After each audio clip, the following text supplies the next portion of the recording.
Hello everyone साथियों, आपका स्वागत करता हूं। जैसा कि साथियों आपको पता होगा कि पिछले कुछ दिनों से आप चैनल के माध्यम से सीडीपी यानी चाइल्ड डेवलपमेंट एंड पेडागोजी की तैयारी कर रहे हैं और इसका एमसीक्यू क्वेश्चन जो है प्रैक्टिस कर रहे हैं। इसी सीरीज का आज फर्स्ट नंबर क्वेश्चन जैसा कि आप स्क्रीन पर देख पा रहे होंगे, जिसमें कहता है पियाजे के अनुसार विकास की पहली अवस्था के दौरान बच्चा डैश, ऐसे ही क्वेश्चन रहेगा, सबसे बेहतर सीखता है। यह क्वेश्चन आपका जो है यह 3 से 4 बार आपके परीक्षाओं में आ चुका है। तो पियाजे क्या थे? एक साइकोलॉजिस्ट है, मनोवैज्ञानिक है और यह कहाँ के हैं? स्विट्जरलैंड के हैं। ये बेसिक जानकारी आपको रहनी चाहिए। उन्होंने 4 अवस्थाएं दिया, आपको पता होगा। पहला उनका जो है यही अवस्था की बात पूछा जा रहा है, पहली अवस्था। तो एक एक करके ऑप्शन को सबसे पहले देखते हैं। ऑप्शन में क्या कहता है? कहता है निष्क्रिय शब्दों को समझने के द्वारा अमूर्त तरीके से चिंतन करना। तो साथियों आपका जो पहली अवस्था में बच्चा कैसे अमूर्त चिंतन कर लेगा, ठीक ना। मूर्त, देखिए मूर्त और अमूर्त 2 शब्द हैं इसमें। मूर्त मतलब देखकर, मतलब किसी चीज़ के बारे में जानना, और अमूर्त चिंतन, ठीक ना, मतलब बिना देखे हुए उसके बारे में कल्पना करना, तर्क करना। तो ऐसा तो संभव नहीं है। भाषा के नए अर्जित ज्ञान के अनुप्रयोग करना। आप सोचिए पहली अवस्था में बच्चा क्या अनुप्रयोग करना सीखेगा। तो ऑप्शन नंबर डी जो है यह करेक्ट हो जाएगा, यानी इंद्रियों के द्वारा, इंद्रियां आँख नाक कान जो होते हैं इसके द्वारा बच्चा क्या होता है, ये बच्चा जैसे माँ से हो या फिर उनकी मौसी हो या उनके घर में कोई भी पापा हो, तो ये क्या करते हैं, बच्चा देखते होंगे इनके इशारे से माँ समझ जाती है कि बच्चा ये पानी मांग रहा हो, तो उसे क्या दिया जाता है, पानी दिया जाता है। बच्चा ऐसे ऐसे इशारा से कहेगा, ऐसे आँख के नाक के, यानी इसके द्वारा, यानी ये इंद्रियाजनित गामक अवस्था, ठीक ना। पियाजे जो हैं ये 4 अवस्थाएं उनके हैं। पहला आप जान लीजिए, लिख लीजिए, इंद्रियाजनित गामक अवस्था। दूसरा आपका पूर्व संक्रियात्मक अवस्था, और तीसरा अमूर्त, और चौथा क्या हो जाएगा, अमूर्त। तो इस प्रकार आपको पता होगा, तो इस प्रकार क्वेश्चन को प्रैक्टिस कर सकते हैं, ठीक ना। अगला क्वेश्चन जैसा कि आप स्क्रीन पर देख पा रहे होंगे, यह क्वेश्चन आसान है बट गलत हो जाता है। कहता है व्यक्तिगत विद्यार्थी एक दूसरे से किसमें भिन्न होते हैं, यानी व्यक्तिगत, यानी एक राम है और दूसरा क्या है, श्याम है, यानी राम और श्याम में व्यक्तिगत विभिन्नता, यानी क्या, राम का खाना पीना, उनका सोना बैठना, क्या वो शैशवावस्था में तो कैसे हुआ था, यानी कहने का मतलब है एक दूसरे के बीच उनका कब खेलने का समय, इसका सब मतलब दोनों के बीच विभिन्नता, व्यक्तिगत शिक्षार्थी, ठीक ना। तो किसमें भिन्न होते हैं, विकास की दर में, कि विकास के क्रम में, कि विकास की सामान्य क्षमता में, या वृद्धि एवं विकास के सिद्धांतों में। तो साथियों ये जो है ये विकास क्रम एक समान होता है, ठीक ना, याद रखना है, बट विकास की दर जो है यह भिन्न होता है। तो किसमें भिन्न होता है, तो विकास की दर में भिन्न होता है। कैसे भिन्न होता है ये भी जान लेते हैं। मान लीजिए ए है, एक है राधा और बी है मनीषा, मतलब एक राधा नाम की लड़की है और दूसरा क्या है, मनीषा नाम की एक लड़की है। तो मान लीजिए विकास की कभी वो हुआ कि उनके 6 महीना में क्या हुआ, ठीक ना, उनके ये वृद्धि हो रहा है, ठीक ना, और जो वृद्धि उनको 6 महीना में हो रहा है यह उनका 9 महीना में हो रहा है। यानी एक बच्चा ए है और एक बच्चा बी है, आप समझ जाइएगा, ठीक ना।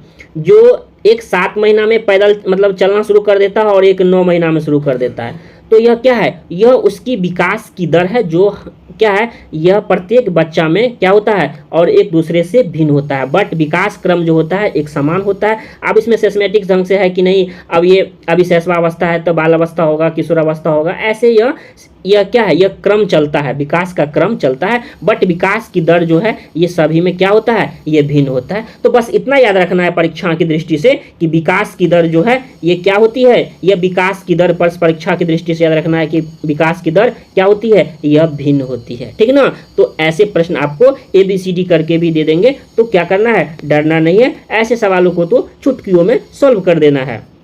अगला क्वेश्चन जैसा कि आप स्क्रीन पर देख पा रहे होंगे, कहता है मन का मानचित्रण, मन का यानी मन आपके मन मस्तिष्क का, कि मन में क्या चल रहा है, मस्तिष्क में क्या, उसका मानचित्र यानी उनके दिमाग में तभी क्या चलता है, संबंधित है, यानी मन का मानचित्रण संबंधित है बोझ बढ़ाने की तकनीक से, या साहसिक कार्य की क्रिया योजना से, या मन का चित्र बनाने से, या मन की क्रियाशीलता यानी उनके दिमाग में एक्टिविटी चल रही है पर अनुसंधान से, खोज ही हुआ ना, मन का मानचित्रण का मतलब होता है आपके दिमाग में क्या चल रहा है, कभी चल रहा है ओ हम आसमान में उड़ रहे हैं, कभी मन होगा ये हो रहा है, यानी क्या है, यह एक अनुसंधान से जुड़ा हुआ है। और यह क्रियाशीलता इसीलिए है मन की क्रियाशीलता, क्योंकि ऐसा नहीं है कि आपके दिमाग में हर समय एक ही बात आपको आता रहेगा, नहीं, कभी तो ये भी आ सकता है ना कि गर्लफ्रेंड छोड़ के चली गई थी, कभी मेरी बॉयफ्रेंड छोड़ के चली गई थी, तो ये सभी बातें आती हैं, बहुत तरह की बातें हैं। तो यह क्या है, यह एक मन जो है यह क्रियाशील है, साथ साथ क्रियाशील पर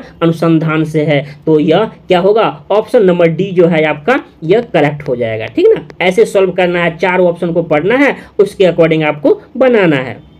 अगला क्वेश्चन जैसा कि आप स्क्रीन पर देख पा रहे होंगे, कहता है प्राथमिक विद्यालयों के बालकों के लिए निम्न में किसे बेहतर मानते हैं, यानी प्राथमिक विद्यालय के बालकों के लिए कहता है निम्न में किसे आप बेहतर मानते हैं, वीडियो अनुरूपण, ठीक ना, या प्रदर्शन, या स्वयं के द्वारा किया गया अनुभव, या ये सभी। तो साथियों आप कह सकते हैं वीडियो अनुरूपण भी जरूरी होता है, आप क्योंकि बेहतर मानते हैं। प्रदर्शन, हाँ मान लीजिए आपको क्या कहता है, आप तो प्रोजेक्ट विधि के माध्यम से पढ़ाया जाता है, अच्छा ये चित्र हुआ, ये चित्र हुआ, बच्चे देखेंगे ओ प्रदर्शन हो रहा है, वाह यह डांस कर रही है, अच्छा ऐसे डांस करना चाहिए, तो इस प्रकार प्रदर्शन भी जरूरी है। उसके स्वयं के द्वारा किया गया अनुभव ये भी जरूरी है, बच्चा का जो ये खुद का अनुभव है अपना एक्सपीरियंस साझा करेगा, इस प्रकार जाएंगे तो ऑप्शन नंबर डी पर चले जाएंगे, यानी ए बी सी जो है आपका ये करेक्ट हो गया। ठीक ना, यानी ऑप्शन नंबर आपका डी जो है ये करेक्ट हो जाएगा। ठीक, अगला नंबर क्वेश्चन जैसा कि आप स्क्रीन पर देख पा रहे होंगे, कहता है बच्चे के लिए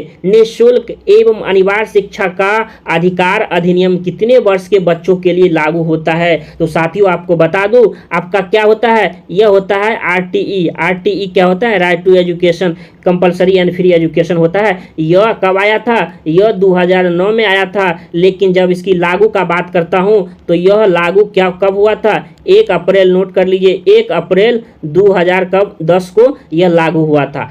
आरटीई 2009 नाम आता है। इसी के तहत बच्चों को 6 से 14 वर्ष तक के बच्चों को निःशुल्क और अनिवार्य शिक्षा देने का प्रावधान है। निःशुल्क का मतलब समझ लेते हैं, निःशुल्क का मतलब होता है फ्री और अनिवार्य का मतलब होता है जरूरी है। अगर आप जिनके अगर जिन बच्चों का 6 से 14 वर्ष तक के हैं, अगर वह उनके माता पिता किसी कंपनी में पैसा के कारण या किसी कारणवश से क्या करते हैं, बच्चों को किसी कंपनी में डालते हैं, क्या कि तुम किसी कंपनी में काम करो, क्या करो किसी कंपनी में काम करो, तो क्या हो जाएगा पता है साथियों, पता है यह क्या हो जाएगा, उनके माता पिता को जेल हो सकती है और क्या हो सकती है, उनको दंड दिया जाएगा। अनिवार्य का मतलब होता है कि 6 से 14 वर्ष तक के बच्चों को पढ़ना जरूरी है। निःशुल्क का मतलब होता है, आपको पता होगा यह पुस्तक भी फ्री होता है। उसमें क्या होता है, पुस्तक के साथ साथ आपके स्कॉलरशिप भी दिए जाते हैं, जिससे क्या होता है, यह सरकार की भी योजना है जिससे क्या हो, ज़्यादा से ज़्यादा बच्चे पढ़े, पुस्तक साइकिल भी मिल रहा है। ठीक ना, तो इस प्रकार देख सकते हैं, तो यह 6 से 14 वर्ष तक के बच्चों को दिया जाता है। तो अगला नंबर क्वेश्चन जैसा कि आप स्क्रीन पर देख पा रहे होंगे, कहता है शिक्षक एवं विद्यार्थी के बीच जो है मत संबंध होना चाहिए, यानी आप के और हमारे बीच कैसा संबंध होना चाहिए, स्नेह का यानी प्रेम का, तो सही बात है ना, प्रेम तो होना ही चाहिए। विश्वास का, ये तो भी जरूरी है। सम्मान यानी आपका क्या है, आप एक टीचर का सम्मान करते हैं और हम भी आपका सम्मान करते हैं, तो ये क्या होगा, ऑप्शन नंबर डी जो है यह आपका करेक्ट हो जाएगा। यानी शिक्षक एवं छात्र जो होते हैं उनके बीच अन्योन्याश्रय संबंध होता है, कहने का मतलब है दोनों के बीच प्रेम का भी भाव होता है, साथ साथ विश्वास का भी होता है, तीसरा आपका सम्मान भी होता है। तो ये क्या हो जाएगा, ऑप्शन नंबर डी हो जाएगा। साथियों यह सेशन कैसा लग रहा है, आप लाइक जरूर कीजिए, ठीक ना, और यह सेशन कैसा लग रहा है, वीडियो को समाप्त होने के बाद आप कमेंट बॉक्स में जरूर बताइएगा कि यह सेशन आपको कैसा लग रहा है, क्या मुझे यह सेशन कंटिन्यू जारी रखना चाहिए या नहीं। कहता है अगला क्वेश्चन, एक अच्छा अध्यापक विद्यार्थियों के मध्य बढ़ावा देता है। एक अच्छा अध्यापक विद्यार्थियों के क्या करता है, मध्य बढ़ावा देता है, किस पर, प्रतियोगिता की भावना पर, सहयोग की भावना पर, या प्रतिद्वंदिता की भावना को, या तटस्थता की करे अनुशासन की भावना को। तो साथियों आपको बता दूं, एज ए जो टीचर होते हैं ना, वो बच्चों के साथ किस पर, यह सहयोग की भावना पर क्या करते हैं, इसीलिए देखे होंगे कहते हैं किसी के को क्या करना चाहिए, हेल्प करना चाहिए। जैसे आपको पता भी होगा क्या, जैसे कहते हैं एक चीज़ समझ लीजिए, एक ये सड़क है, बगल में क्या है, ये आपको बीच में आपको ये रास्ते हैं, तो बच्चे को क्या कहते हैं कि मुझे एक रास्ते को पार करवाइए, तो क्या करती है छोटा सा बच्चा एक बूढ़ी माँ को, इस रोड जो है ये रोड है ठीक ना, तो इस पार रहती है, तो कहता है कि मुझे इस पार चाहिए, तो हाथ पकड़ के भी दिया जाता है। ऐसे आपको कहानियों से भी पता चलता है, और ऐसे हेल्प जो है ये रियल में भी होते हैं, आप सब भी कभी किए होंगे। जैसे कोई कहते होंगे, कोई बूढ़ी माँ या कोई भी कहती होगी बेटा आप रोड को उस पार करा दो ना, तो आप उनको हाथ पकड़ के ये बीच सड़क क्या करते होंगे, रोड को पार करा देते होंगे। यह क्या है, यह आपकी सहयोग की भावना होती है। तो यह एक अच्छा अध्यापक विद्यार्थियों के मध्य किस पर बढ़ावा देता है, सहयोग की के बाद में हमारा क्या करता है, सहयोग को बढ़ावा देता है। दोस्तों के साथ या किसी के साथ कहता है सहयोग की भावना रखना चाहिए, ठीक ना साथियों। अगला क्वेश्चन जैसा कि आप स्क्रीन पर देख पा रहे होंगे, यह क्वेश्चन कौन ऐसा पेपर में है जो आपका सीटेट में नहीं आया है। हर एक पेपर में आपको देखने को मिलेगा और मिलता है। परिवार क्या है, देखिए परिवार जो है यह एक आपके अनौपचारिक है। उसमें पूछा जाता है आपका विद्यालय क्या है। विद्यालय क्या हो जाएगा साथियों, आपका क्या हो जाएगा, विद्यालय आपका औपचारिक हो जाएगा, ठीक ना। देखिए अनौपचारिक का मतलब होता है क्या, एक सिस्टमेटिक ढंग से नहीं। जैसे आप कह सकते हैं क्या आपने अगर भाई से बहन से सीखा, ठीक ना, या फिर आपने बॉयफ्रेंड से या गर्लफ्रेंड से ही सीखा, तो क्या उसकी समय निर्धारित होती है क्या, कि नहीं 4 बजे ही सीखेंगे, नहीं 2 बजे ही सीखेंगे।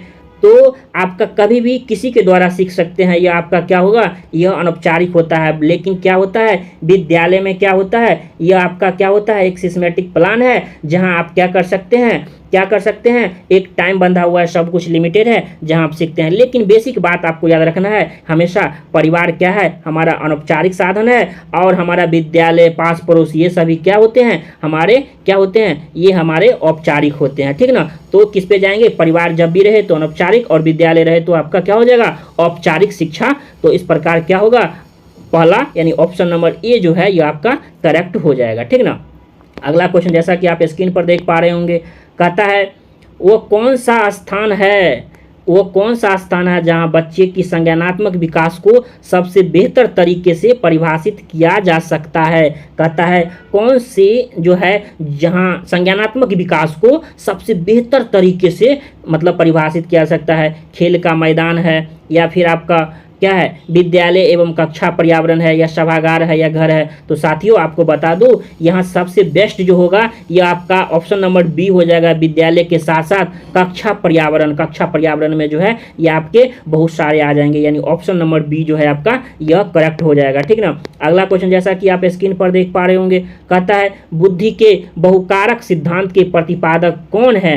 तो आपके कौन हो जाएंगे, आपके यह क्या हो जाएंगे, यह थॉर्नडाइक महोदय हो जाएंगे, जिन्होंने कहा था बुद्धि के बहुकारक सिद्धांत को दिया था। इस प्रकार आज इस वीडियो में टॉप जो है 10 क्वेश्चन जो कि आपके परीक्षाओं की दृष्टि से इंपॉर्टेंट है। तो कैसा लगा यह सेशन, और आप जो क्वेश्चन प्रैक्टिस कर रहे हैं, जो भूले हुए क्वेश्चन है उसको आप प्रैक्टिस कर रहे हैं, ये सेशन कैसा लगा साथियों। अगर यह सेशन अच्छा लगता हो तो वीडियो पर लाइक जरूर कीजिए और कमेंट जरूर कीजिए कि सेशन आपको कैसा लग रहा है। मिलते हैं फिर अगली वीडियो में कोई नई टॉपिक के साथ। जय हिंद, जय भारत।